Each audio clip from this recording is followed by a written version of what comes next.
கடந்த வாரம் தமிழகத்தில் கொடுமையான 3 அத்துமீறல்கள் அரங்கேறியது.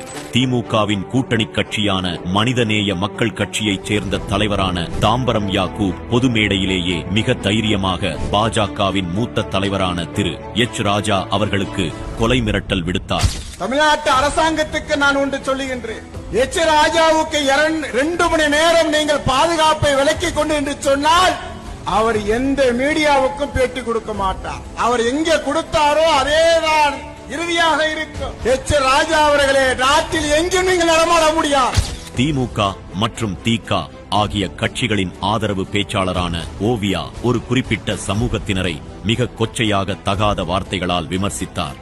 தேவேந்திர குல வேளாளருங்கிறதுக்கும் பாப்பானுக்கு வப்பாட்டி மகன் தான் அர்த்தம். தேவேந்திர குல வேளாளருங்கிறதுக்கும் பாப்பானுக்கு வப்பாட்டி மகன் தான் அர்த்தம். பிற மத பாடல்களை பக்தியோடு பாடும் நீலம் அமைப்பை சார்ந்த இசைவாணி என்பவர்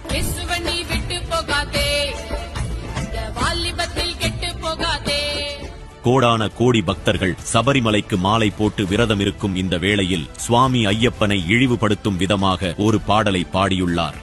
ஐயம் சாரி ஐயப்பா, நான் உள்ள வந்தா என்னப்பா, பயங்காட்டி அடக்கி வைக்க பழைய கால இல்ல.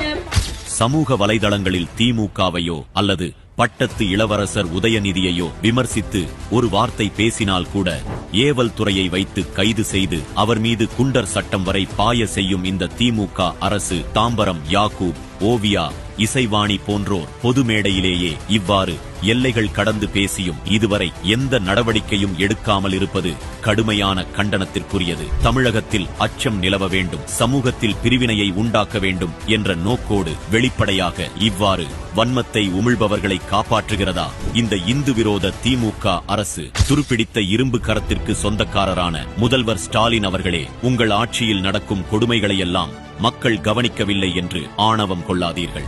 உங்களின் திறனற்ற ஆட்சிக்கான தங்களின் கண்டனங்களை தமிழக மக்கள் வரும் 2026 சட்டமன்ற தேர்தலில் தெரிவிப்பார்கள் என்பது உறுதி.